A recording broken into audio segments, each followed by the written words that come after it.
about 30 seconds before some of the video platforms actually begin the stream, even though it shows that we are live right now. But anyways, so it looks like we are picking up on all our platforms. So anyways, what's up, everybody? Welcome to Talking Christianity Apologetics. My name is Josh Gibbs, and tonight we are going to give a bit of an introduction with Jamess Snapp Jr., where we are kind of picking up where we left off in our last interview, being that I took off the month of December. I didn't do any podcasts. And so with that, I mean, we've just got a ton of stuff that's lining up. I want to give you some of the information on what to expect with upcoming podcasts and debates and different conversations that we're going to have, including this one with Jamess Snapp. So let me play our introduction video, and then we'll get right into it.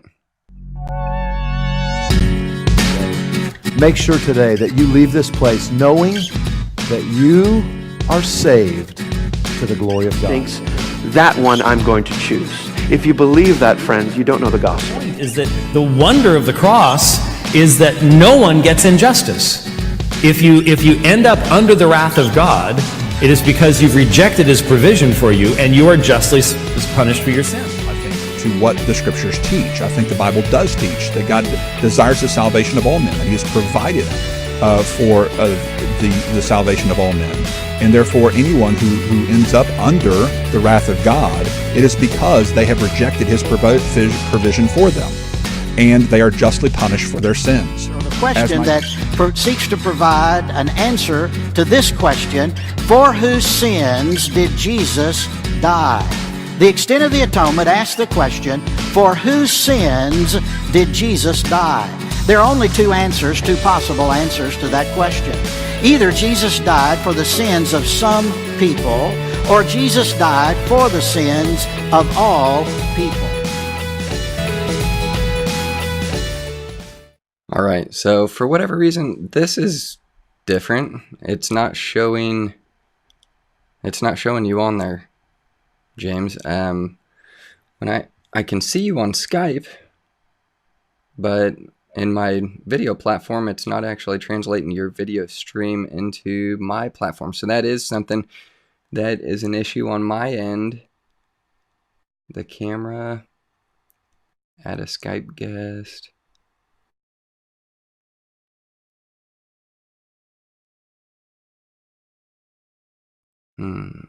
Okay, so I've got to turn on NDI and Skype's advanced calling system. So if you're viewing live right now, just bear with me. This is part of working out the bugs on this. Yep, that's why we're testing it. So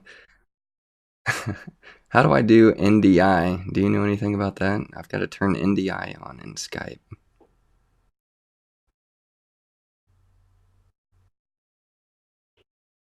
I would think that'd be an audio and video.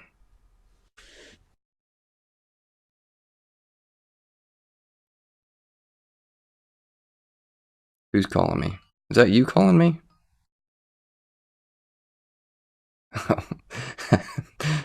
Okay, let's see here.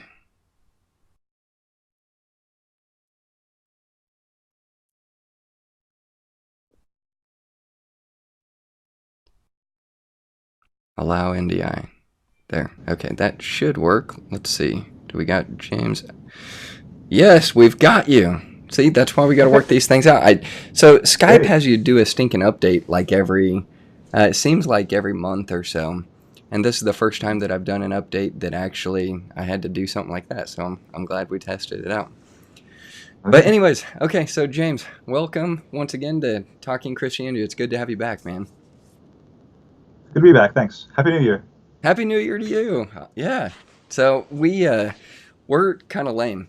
We've got 2 3-year-olds, and this year my wife had a bunch of stuff planned with streamers and party hats and stuff like that. But what we did was she actually streamed Australia's New Year, which Sydney had an amazing New Year's kind of celebration fireworks show, it was just nuts, but it was fun to watch. And we ended up going to bed about 9:30, 10 o'clock. So that's kind of how my night went on New Year's. But Anyways, yeah, we are in 2020. We were talking about this before we started, and you corrected me. It's not a new decade yet. So if you could explain that to our listeners, why is it not a new decade yet? Well, it's not my nitpicky point, but the nitpickers who have talked with me about it say that basically because there was never a year zero, and it kind of just moves forward from there, it's not really a new decade until this year ends. Okay, so after year one, it is the beginning of a new... Principle's the same way that you don't turn one when you're born. You turn one when you're after you've been born and are already around for a year. So the second after you turn one, you've already entered into your second year, and you're then in your second year. You just haven't finished it yet. See, that makes sense. I just can't wrap my head around it yet. I've got to think about it, and it will. Maybe I'm not. Just wind that forward 9 years, and you'll be where we are now. Oh, there we go. Okay, that makes sense. That's easy enough. So, all right, now let's kind of get into kind of transitioning into the next point of our conversation, which is going to be what's new with you, what's going on with your website, what's going on with some of the things that you're doing with your blog, some of the things that you're doing with WeMe, and kind of give us the updates there. Well, one of the things that I've done over the past month or so is there's a site. It's not very well known. It's not as well known as Facebook, certainly, but it's called MeWe. Lots of folks that have been on Facebook occasionally get thrown in Facebook jail because they express an opinion that Facebook doesn't like, and there is a certain level of censorship at Facebook and fact checking that might be considered a little biased by some. To make it a short story is there's a site called MeWe that doesn't do any of that. And that's the claim. I have no way to verify what they do or not. But MeWe is like Facebook. They have groups, they have discussions, and you can get on there, make an identity, and make a group. And on the NT Textual Criticism group on MeWe, I have. And membership is free also. I have basically transferred a lot of my blog posts. I've made them into downloadable files and put about 200 of them in the group files at the NT Textual Criticism group on MeWe. So anybody that wants to go to MeWe can just join MeWe. It's free. Then you join the group, and that's also free. And then you'll have access to download to your HeartStrike those 200 files. There's a little bit more than 200 there. And my, if I recall right, my book on Mark 16:9-20, and also my book defending John 7:53 through 8:11 are also there. Anybody can go there and download them completely free. Help yourself. That is awesome. Which, if you can download that for free, there you can transfer a PDF into a Kindle format and put that into Kindle if you want to do that. Or what I've done is I've got both of those books on Kindle, but I bought them on Amazon, so I think they were like 99 cents or something. So that's right. Yeah, feel free to buy them at Amazon. And if you want the Scholars Edition, it's the same as the regular edition, except it's $35. But if you want, because scholarly books, sometimes they'll say you get what you pay for. Yeah. So for those that think that way, I've made a $35 edition of the book. So I see. There you go. Cool. Hey, I did not know that, so I'll have to check that out. Okay, now we're going to have a conversation tomorrow night. This is kind of the point of tonight is to work out some bugs and to get the information out there to those of you who are interested in watching the live stream tomorrow. Let's talk a little bit about what we did talk about, if you want, and where we're going to pick up where we left off, if you want to go in that direction. How do you want to get the information out there to us? I think when last we left, we were kind of working through some the chestnuts, because it's been Christmas time where there's chestnuts roasting on the open on a roaring fire. So I think we were visiting some of the chestnut questions, the ones that always come up in casual discussions about manuscripts and the New Testament. And Luke 22, 43 through 44 is one of those chestnuts. Yep. I don't know how we got to call them chestnuts or where this saying began, but there's a connection. No, that makes sense. And yeah, it was a really good conversation. And we got into a couple of the variants, which are, a couple of the variants that everyone wants to talk about. It's a really common conversation when it comes to the ending of Mark 16 or the woman caught in adultery in John 7:53 through 8:11. So we talked about those two, and we have so much more that we wanted to get into, which, like you're talking about, Luke 22:43 through 44, that's going to be, if I remember right, that's Jesus in the Garden of Gethsemane. And a couple of the variants there, one of them I know is in verse 44, where it's talking about the drops of blood fall into the ground. But what's... It's essentially one variant. Maybe there's a few little itty-bitty sub-variants. But the big question, though, is, are those verses in there or are they not in there? Right. And all the way, it includes the angel, but it also includes the drops of blood, Okay. Jesus being in distress, an angel coming to strengthen him. All that's within these two verses. Okay. And sometimes you'll hear an apologist say something like, we have these two big variants here in John and Mark, and all the others don't amount to just one or two verses. Well, this is the next in line. This is two big verses. Of course, you got the subscription of Romans as well.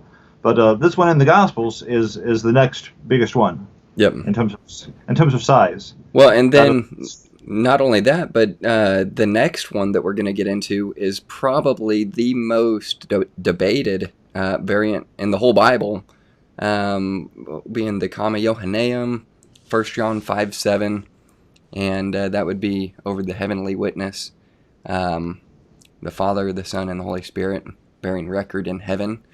So I think you and I, are we going to get into that at all?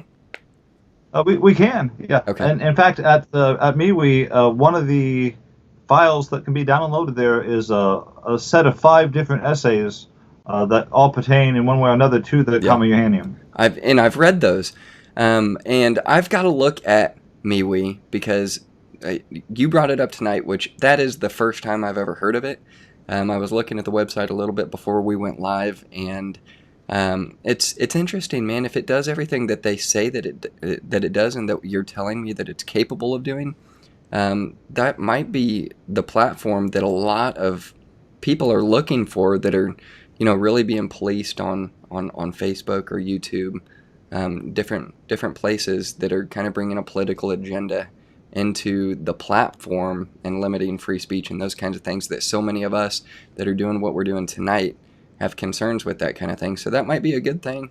I'm going to look into that for sure. But I know now you and I are probably more than likely going to agree on Luke 22:43 and 44, but I have a feeling that we are going to disagree on 1 John 5:7. So if you don't mind, I would like to have a chance tomorrow when we get into it to just kind of give a little bit of my take on it, and then we can dialogue back and forth. I think that'll be kind of fun. But if we don't, I don't want to spend all the time on 1 John 5:7. I don't want to spend all the time on Luke 22, but just enough to make the conversation a little bit interesting and dialogue back and forth and throw some ideas at each other. But what do you think about that?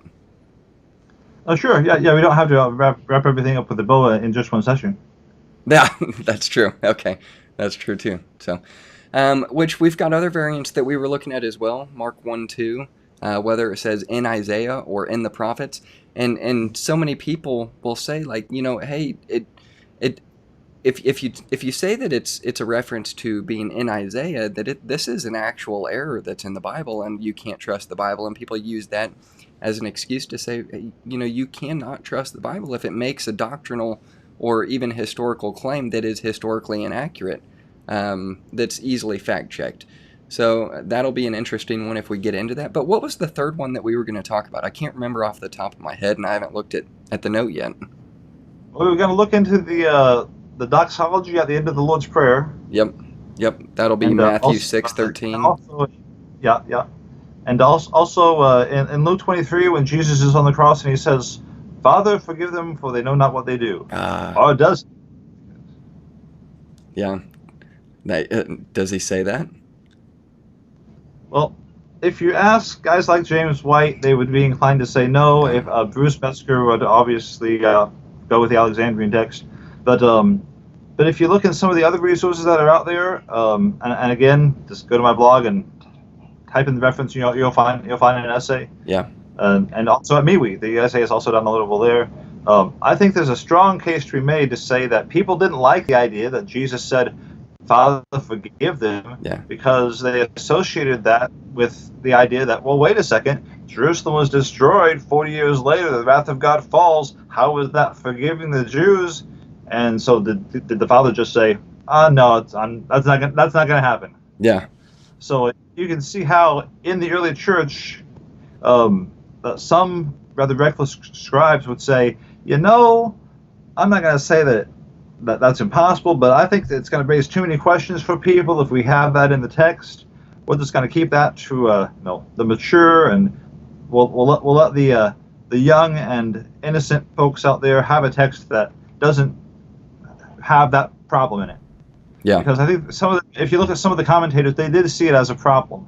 Yeah. And I think it's Lincoln Blumel, but again, just go to the essays and has the exact references.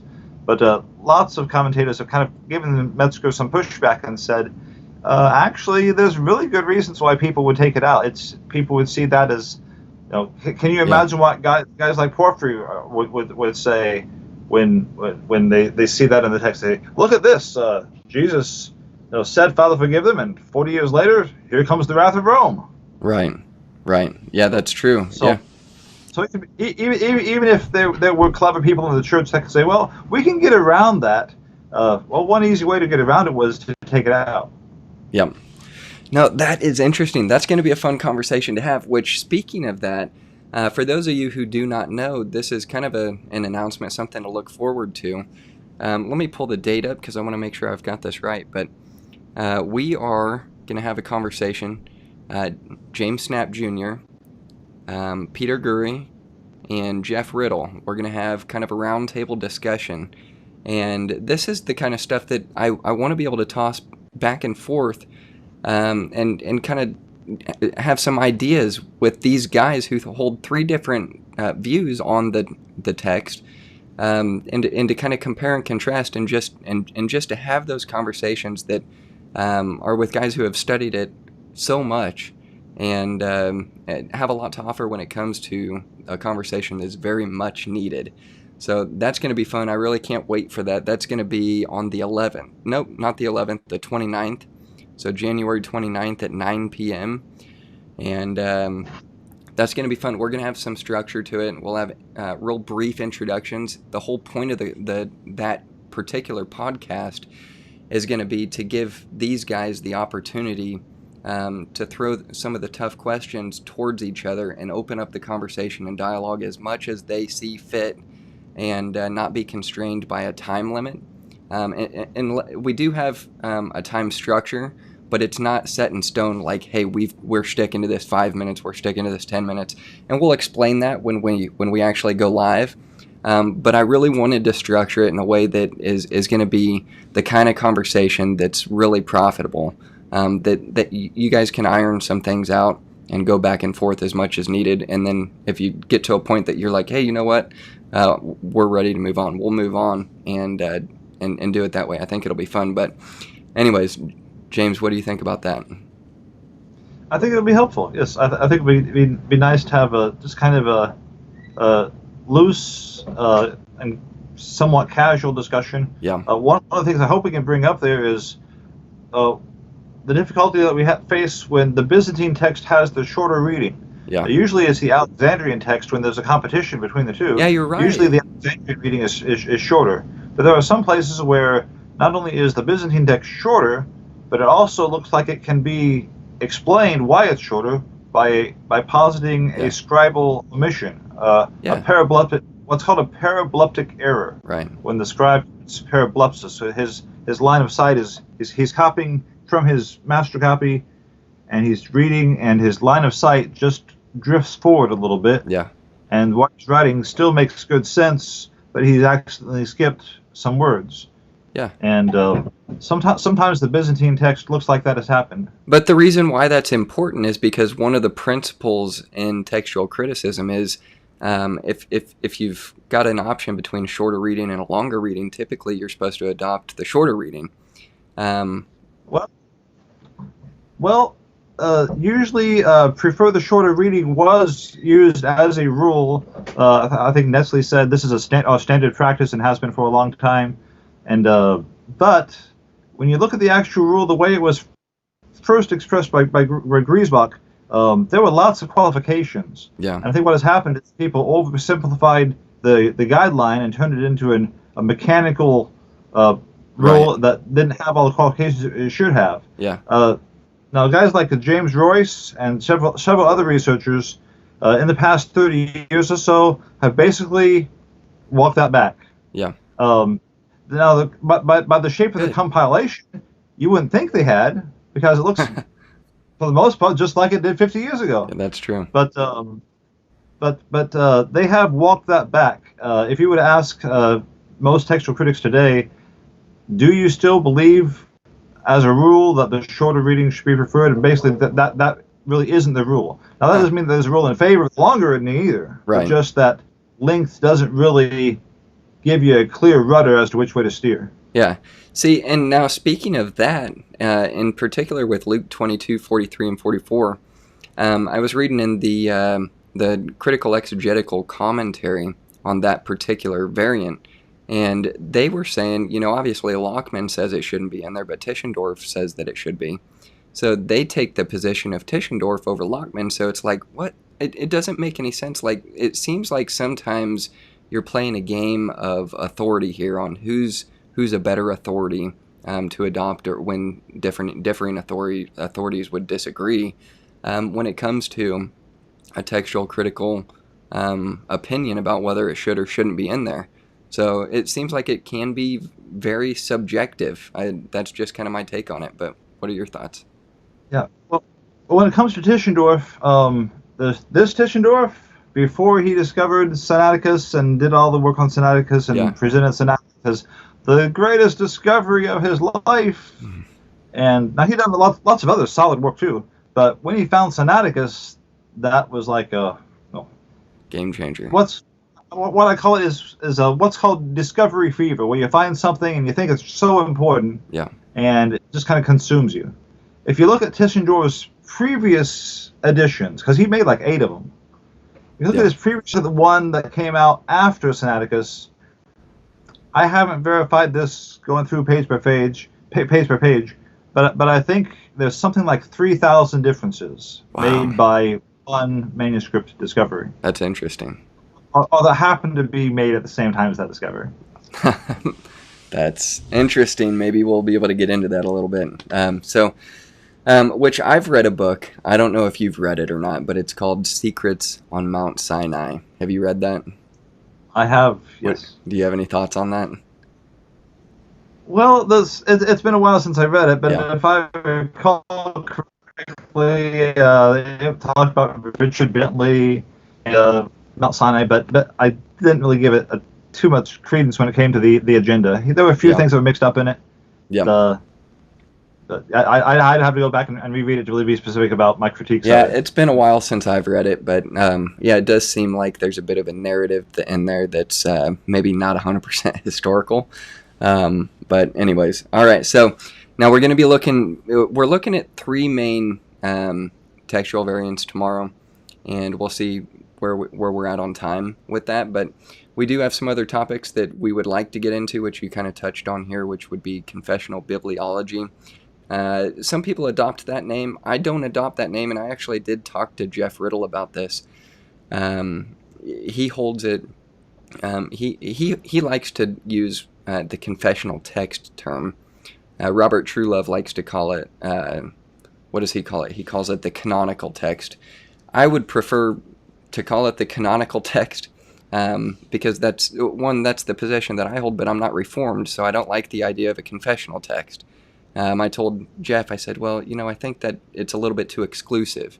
It's you're isolating some people out when you want to call it a confessional text versus. But anyways, you've got the idea there, confessional bibliology, and that's what you were talking about with some of the minority readings in the TR. It's not Byzantine majority only. It's not an eclectic version of Alexandrian manuscripts only. Although there are some variants that the TR goes with an Alexandrian reading over a Byzantine reading. So that's definitely going to be an interesting conversation if we get to that. But more or less, I think I'm more interested in getting your take on that, which is going to lead us into the conversation of the inspiration and preservation of the Bible in terms like inerrancy and authority.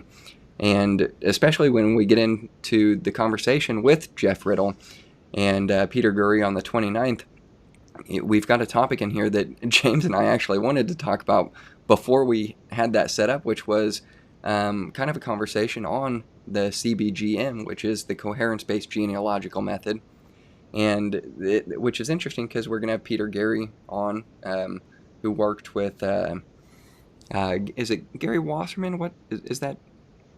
Tommy. Wasserman. I don't know why I'm thinking Gary. Yeah, Tommy Wasserman.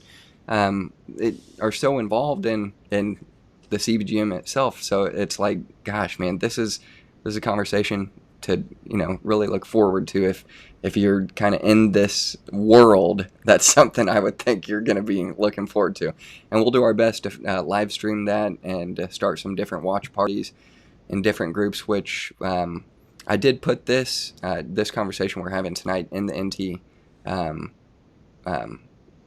Is it textual and New Testament critical? I can't. What's the group? I posted it in there. That's your group. I can't think of the name of it. NT Textual Criticism. That's it. NT Textual Criticism. So we've got it in there, and we'll put it in a few other groups as well if you're interested in that. But anyways, that's kind of a cap of what the conversation we're going to have tomorrow night is. But James, I do want to give you the last word and just kind of close this thing out for us.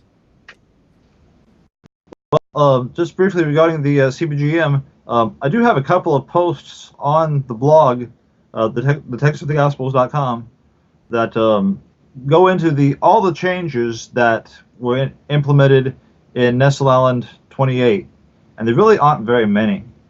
Mm-hmm. And so one of my questions about the CBGM is, if it's this big new step forward, why are the results so similar to what we already had? Yeah. Out of how many thousands of contests, we get different results in like less than 40? Yeah. Yeah, and they list the list of the changes is actually is it in the introduction or is it in the appendix? I can't remember. Or I think it's in the introduction, but it's like go ahead. It's small. It's teensy tiny, and I list them all on the blog. Yeah. So it's in those.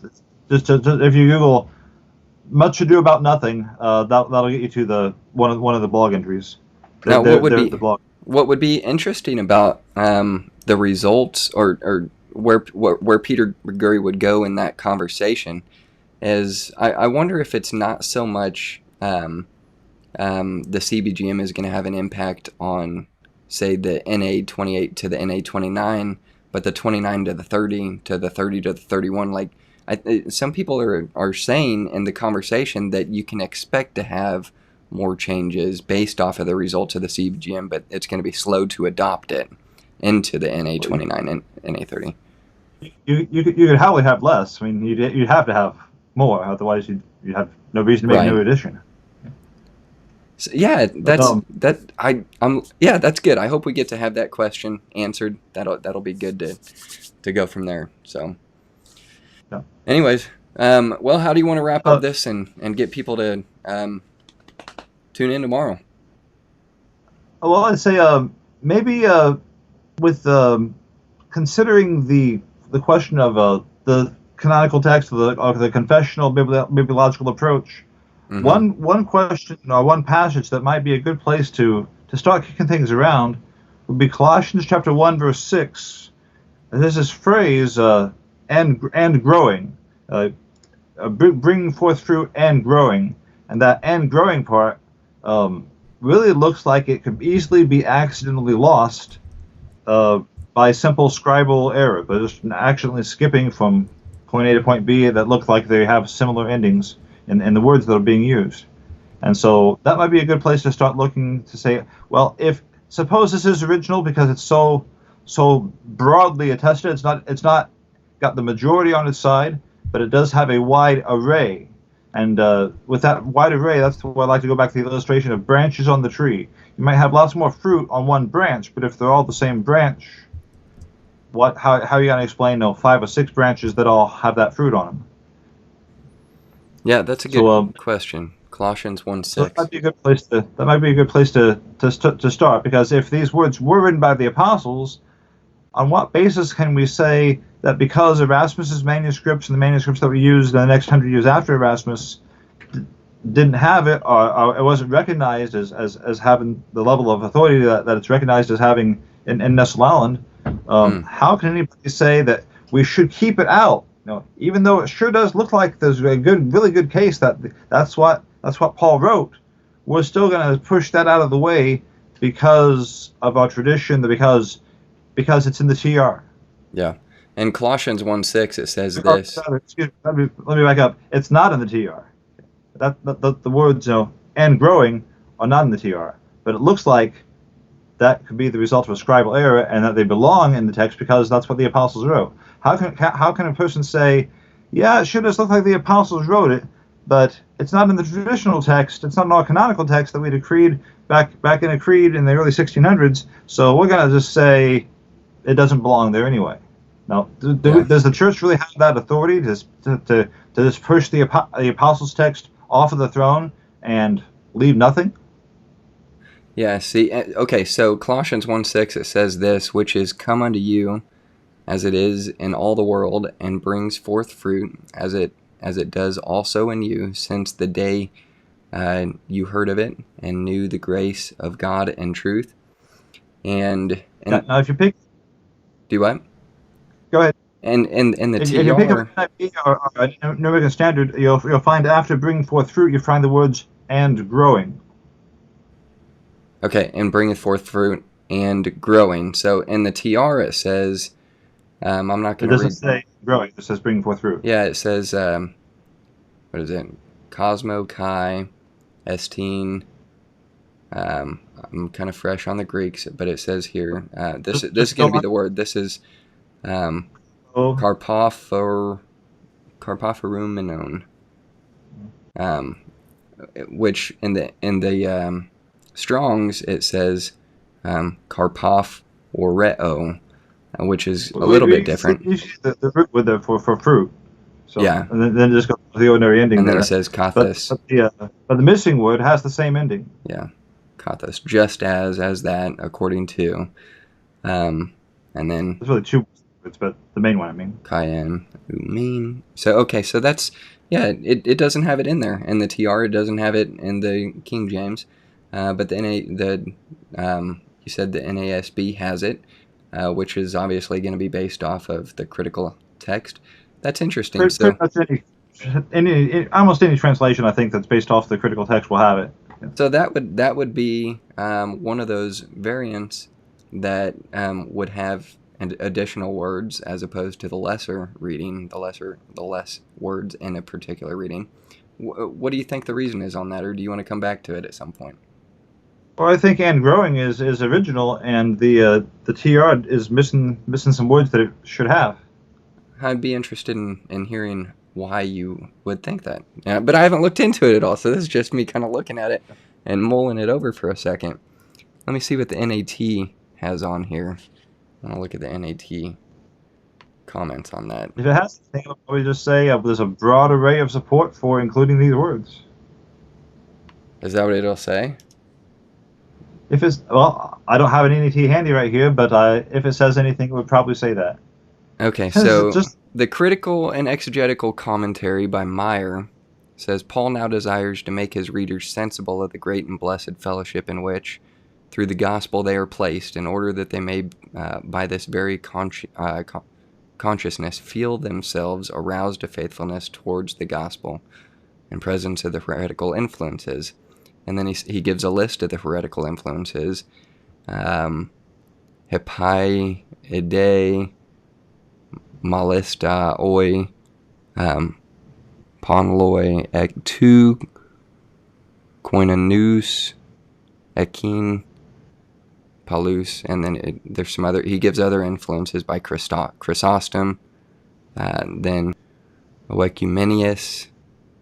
Well, it might be easier if you just go into Nestle Island and look in the apparatus. Yeah.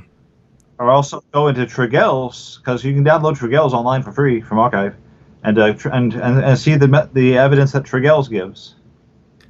Oh. And it pretty consistently points all in the same direction. Maybe, well, not all, but Yeah. But there's a lot of broad evidence that would support the inclusion of these words. Yeah. And when you just look at the endings and you see, well, this is the kind of thing that we often see happens in the Alexandrian manuscripts, but this time it's happening in the Byzantine text.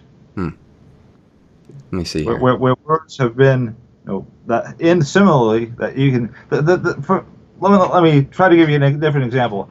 In the ESV, Matthew 12:47 is missing. Yeah. It's just not there, and you can see the how the skip could happen. I mean, it's very, very, very easy to see how they can skip, how copyists in the Alexandrian text, or any copyists really, could skip from here to there just by confusing or not realizing that he was skipping material, going to the same or similar words from one here, one occurrence here to the next occurrence here. And here in Colossians 1:6, we have the same thing happening on a smaller scale. The same ending is happening. Yeah, and the New English translation notes has two variants there. One being the gospel, esteem, has been specified in the translation for clarity. And the antecedent, just as in the entire world, it is bearing fruit, is how they have it. And then the second variant is going to be what you're talking about, where it says, which it has it in there as well. So it has also been bearing fruit and growing. And the notes that the NET has on that particular portion, it says, though the participles are periphrastic with the present tense verb, esteem, the presence of the temporal indicator from the day, and the next clause indicates that this is a present tense that reaches into the past and should be translated as has been bearing fruit and growing. Now, so that seems a little bit, that seems like it's a bit of a conjecture to me. Well, that doesn't really address the variant there. Right. But that he gives the reasoning for it. Is there any kind of text there at all? I don't see, but I don't have, let me pull up let me see if I've got.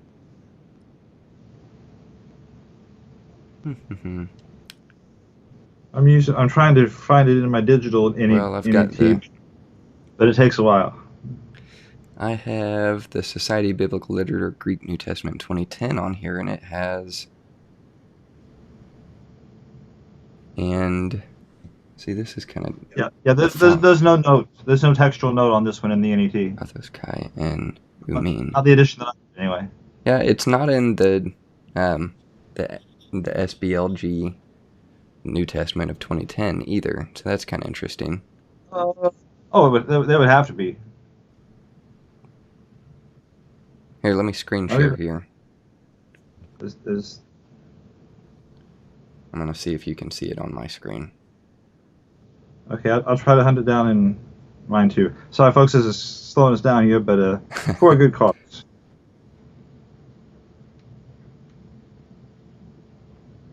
Going to Colossians chapter 1. Share screen. Okay. Yep, on the word.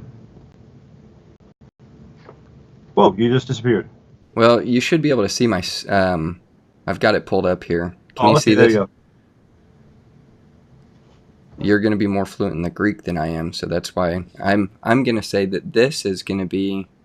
Okay, you're right. SBL does not have it. Yeah. But I realized that is because Holmes didn't cover the TR. He just covered the majority. Huh. So in Pierpont, Robinson and Pierpont, we've got it there in the majority, but it's not in the TR. But even though there's that factor involved, my understanding of the confessional text is most people approach it as being a straightforward, we adopt the TR, and it'd be interesting to see what Riddle does with this when we have that conversation. Perfect. Okay, well, that was fun. I appreciate you coming on. This is, the short little conversation we were supposed to have has turned into 40 minutes, and that's fine. That's good. It's stuff like that. Okay, so between between Colossians 1:6 and Luke 9:23, that should get the ball rolling. There we go. Yeah, so come back tomorrow night, same time, 9 p.m. Central Standard Time, and we'll pick up where we left off. I do want to give you guys a heads up on what to expect for January and the first 2 weeks of February. So tomorrow is going to be with Jamess Snapp. We're going to pick up where we left off and talk about everything that we've talked about already. We're going to talk about then on January 11th, Jonathan Williams from Word of God Speak Ministries is going to come on at 2 p.m. We're going to talk about the doctrine of election. Then on the 29th, we're going to have a roundtable discussion with Peter Gurry, Jamess Snapp Jr., and Dr. Jeff Riddle. That'll be at 9 p.m. as well. That's going to be a fun conversation. Then on the 31st, I am debating a Catholic apologist, Louis Dizon, and we're going to be debating the doctrine of justification, and that should be really interesting. He recently converted from Reformed theology to Catholicism. He grew up Catholic, was converted to Reformed theology. I want to say he was in high school when that happened, and then reconverted, he says, crossed the Tiber back over the Tiber. And now he's a Catholic and has done a 180 on the doctrine of justification. In that particular sense, he's written articles about that particular experience. There's a couple articles that he's written about that particular experience, but he was said to be the next James White for Reformed theology when it came to debates. So this should be kind of an interesting conversation. I'm looking forward to it. I've never debated a Catholic ever. I've had a lot of conversations with Catholics online, and that's going to be a good conversation to have. But then on February 7th, Chris Date from the Rethinking Hell podcast, and he's written a book called Rethinking Hell and another book. I can't think of what the name of that is. But we're going to kind of have a dialogue, not a debate, but an open discussion dialogue on the doctrine of hell, whether it's conditional immortality with total annihilation, or is it eternal conscious torment and an immortal soul. So that's going to be a fun conversation to have there as well. And then finally, this is the last thing that we've got on the calendar, February 16th, Randy Krakowski from lineforjesus.org. Up in New York, we've done a debate previously, which was on the Kalam cosmological argument. We're going to be debating the origin of morality on February 16th. So that's going to be a fun conversation to have as well. And that is kind of what to look forward to in the next month and a half, but kind of a full schedule, a wide array of topics. But it's a lot to look forward to, and it's been fun having a month off and kind of being able to prepare for those things. So anyways, I don't mean to keep you through that, James. I appreciate you staying on and coming on tonight to work out these technical difficulties so we don't have to do it tomorrow. So All right. We'll catch you tomorrow. Have a good night. Okay, have a good night. You too. Thanks again. That'll work. Have a good night, everybody. I'm just going to cut it here and not do our ending scene. So